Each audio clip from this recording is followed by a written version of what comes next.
The teeth. This makes no sense.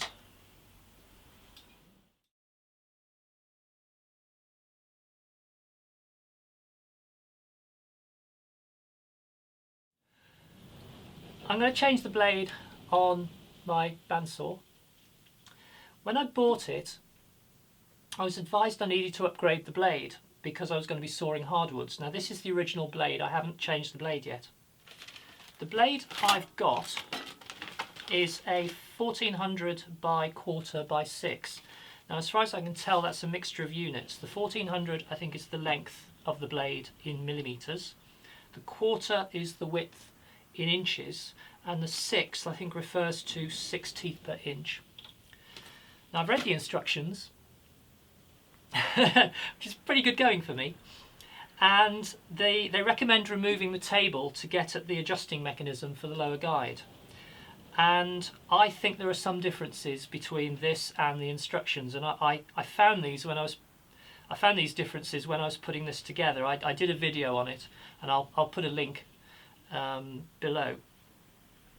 The instructions say to remove the 3 bolts in the top of the table to remove the table, but from the look of the adjusting mechanism, the angle setting, I don't think that's going to give us access to the lower guide.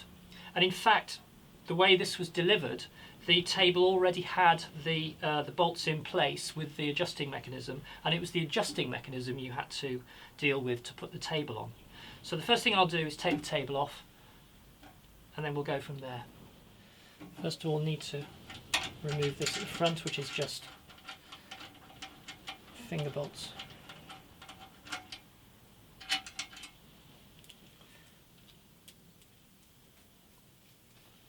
I'll try not to lose all the bits and pieces.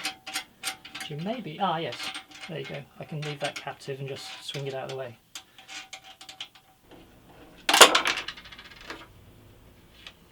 Oh, don't lose the washer. Now the mistake I made when I assembled this is this plate here has to go over the top. But because this part of the process isn't covered in the instructions, because the instructions assume that this is already attached and you're attaching the table to this, the instructions don't make it clear that this plate, put my hand over, this plate here goes over the top of this. But that just comes off like that.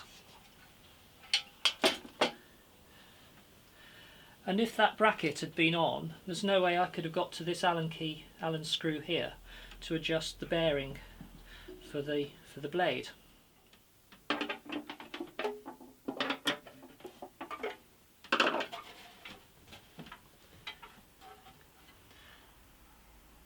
I don't know whether you can see, but the blade is right on the edge of the wheels, so this blade isn't adjusted properly, and in fact it's come away from the bearing at the back here by quite a bit. I think this must have happened when I tightened the blade. I have no idea how tight this blade should be really. It has a note to it.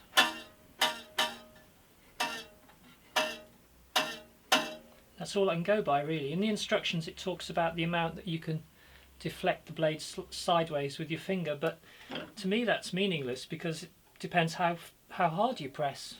If you press hard, you're going to deflect it quite a lot. So that's how tight I'll get the blade when I put the new one on. To get the blade out, I think we just... Yeah, there we go. That's the right way. So we just unscrew this. And down it comes. And that should now slide off. Simple.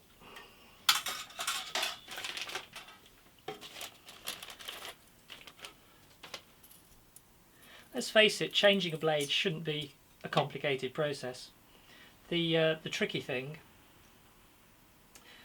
is going to be adjusting it to make sure that it's cutting properly.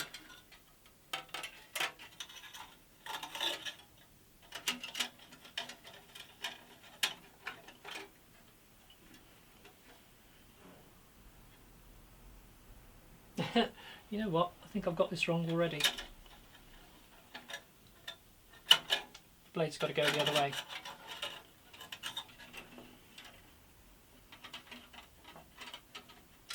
Did I say this was simple?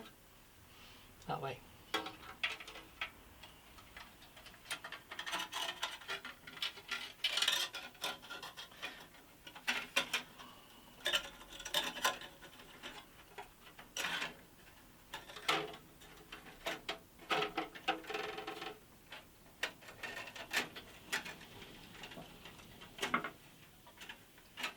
Obviously we're feeding the work from that side.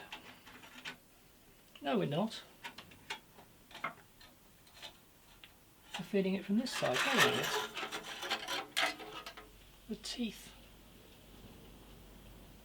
This makes no sense. I've put the old blade back in to illustrate the problem we've got here. If you can see, these teeth are blades moving this way, and we have the hard edge, if you like, of the tooth cutting downwards, just as you would with a standard saw. But with the new blade, if we were to put it on like this, the teeth are cutting with a ramp, with the hard edge upwards, which is clearly wrong. And I've realised what's happened. This is the way I uncoiled it. We've got to flip this blade around. Got to turn the whole blade inside out. Now this is very, very sharp, and I know I'm going to draw blood if I try to do this. So, rigger gloves.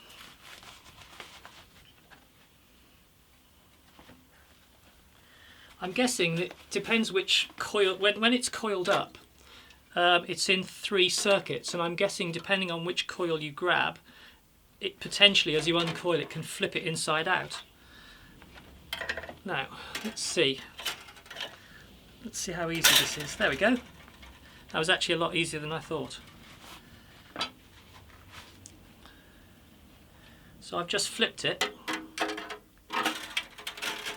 and now we can see that the two match up, and these teeth are pointing in the same direction as these. So now we can proceed. Oh, and by the way, I've put a little bit of masking tape on the old blade because I just know that I'm going to get 2 blades mixed up. Okay, we've slackened off the blade, and we removed the old blade.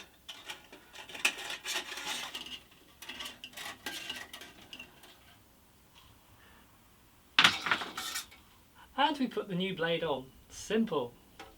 But this time, the teeth the right way round.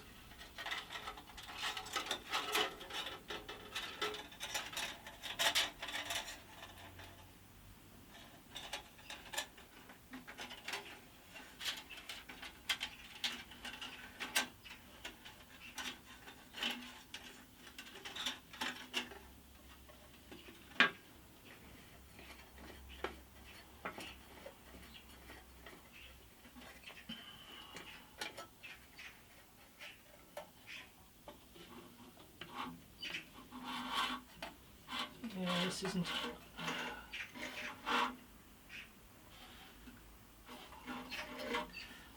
Right, we've got to get this centred on the wheels. And this is wanting to come off the front of the wheel. But let me just carry on tightening.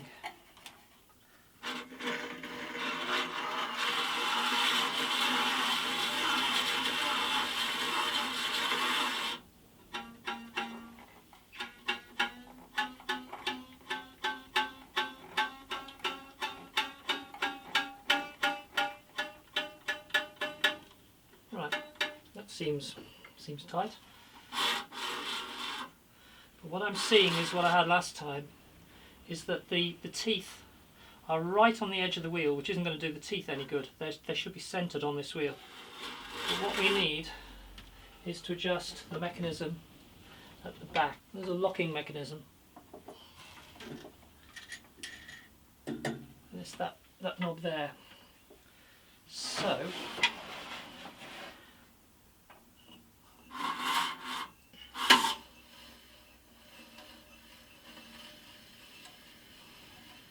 I'm wondering whether I can just hand crank this. Obviously this isn't plugged in at the moment. I should point that out. Let me see, let me just hand crank it and adjust the knob and see what happens. The knob is effectively changing the angle of the top wheel. I think that's making it worse. That was me loosening it, which I think was tilting the wheel that way. Oops, let's crank it the right way. So let's tighten the knob clockwise. When I say tighten it, I'm turning the knob. I was turning the knob on the back clockwise, which will tilt the wheel that way.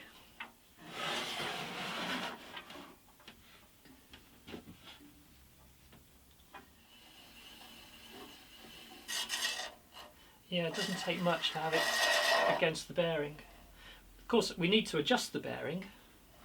What we're looking for here is not whether the blade is resting against the bearing, it's whether the blade is in the middle of the rubber wheel.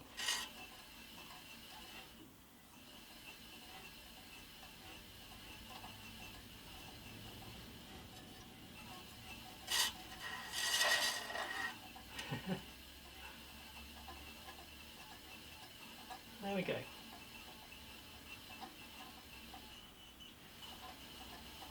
That looks pretty good to me.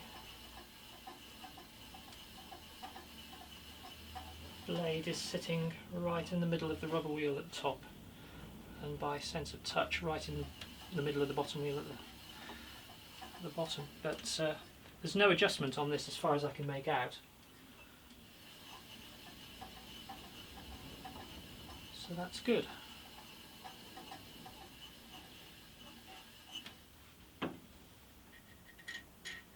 I'll just tighten the locking nut.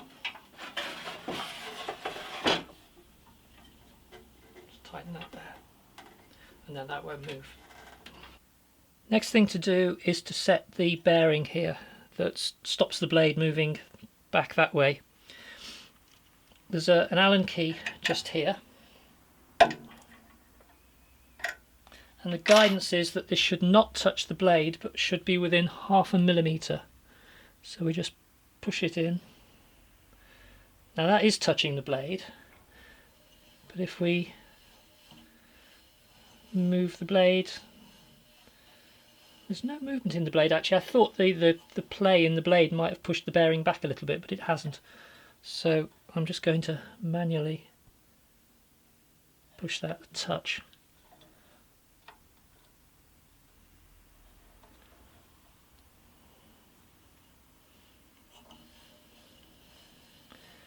That is close but not touching, so that looks okay. So let's tighten that up.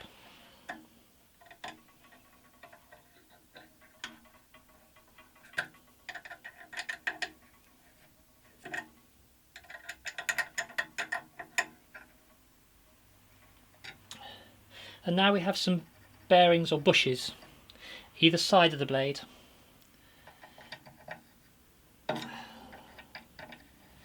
So let's loosen those. Those are now free to move in and out. Now if we just push them onto the blade, if we wind the blade round,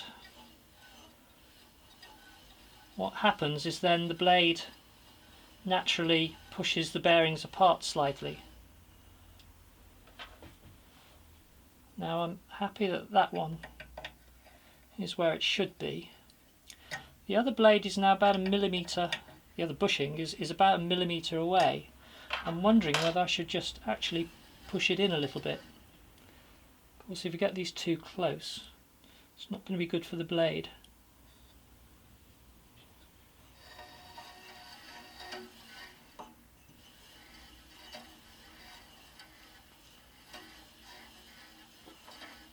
No, that's probably okay.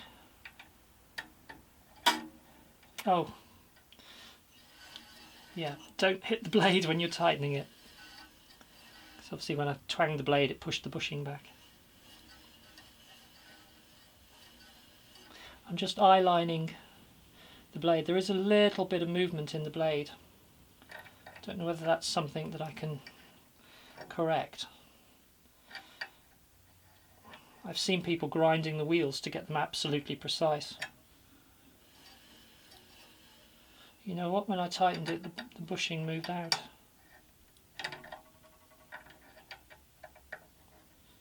I'm just going to push it back in a little bit.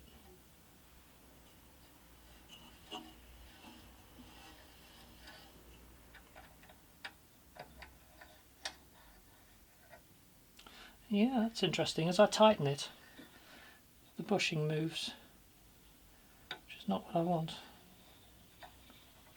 So I'm going to push it right against the blade, then tighten, and as I tighten it naturally comes away. So that's now quite close without actually touching the blade.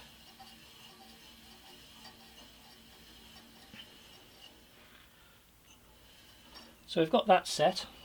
Make sure that's tight. Yeah. So that's set. Now I've got to do the bottom one, which is a little bit tighter to get to. As before, I'm going to set the bearing first.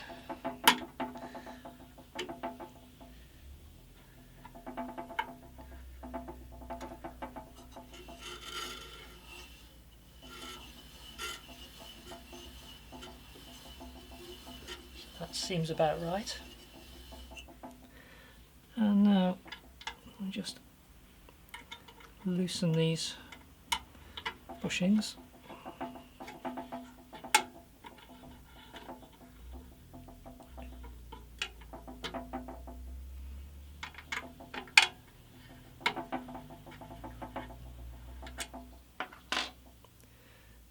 I'm going to squeeze them in against the blade. Easier said than done.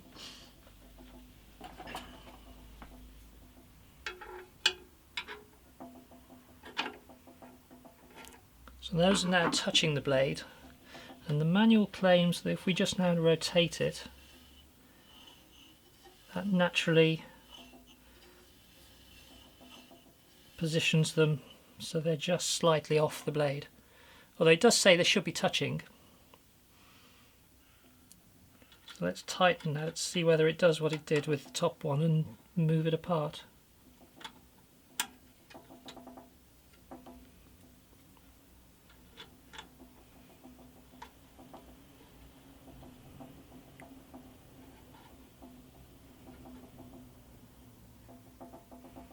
No, I don't think that moved.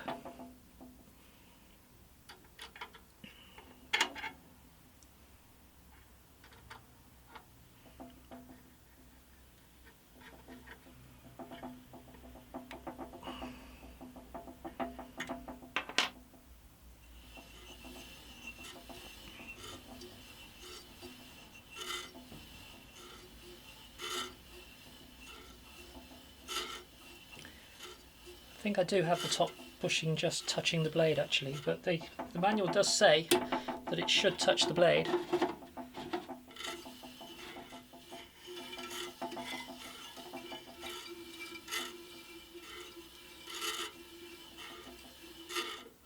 Actually, the scraping sound may actually be this brush here.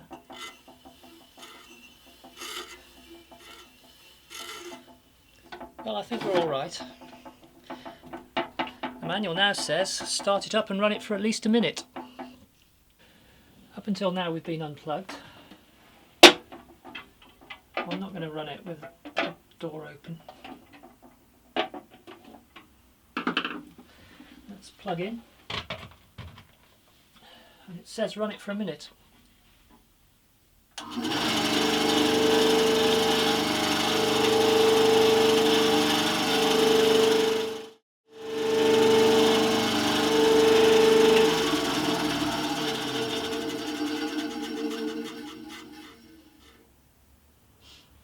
Well, that all seemed to go well.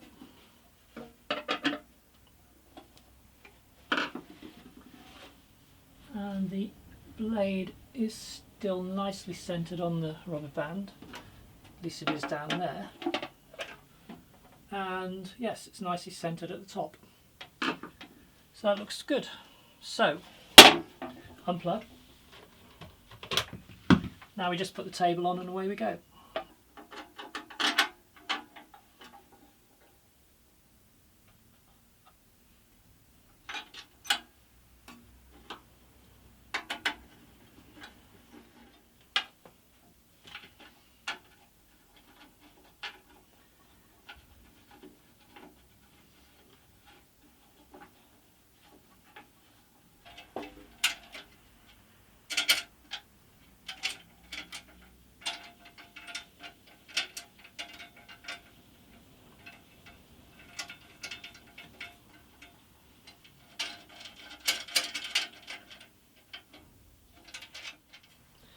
I'm going to do a test cut and check the drift angle, see if it's made any difference. The drift angle is the natural angle that the wood tends to run at in order to keep a straight line, which currently is that. It's not straight on. So let's see if that's any different.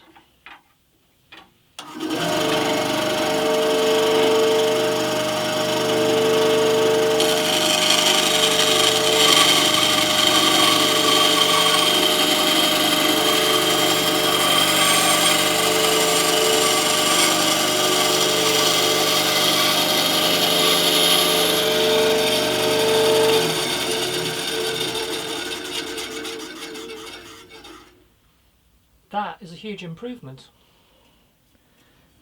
That is fairly straight.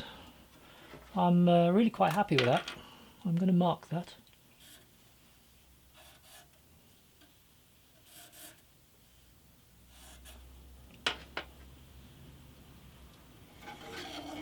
But compared to the old drift angle, wow.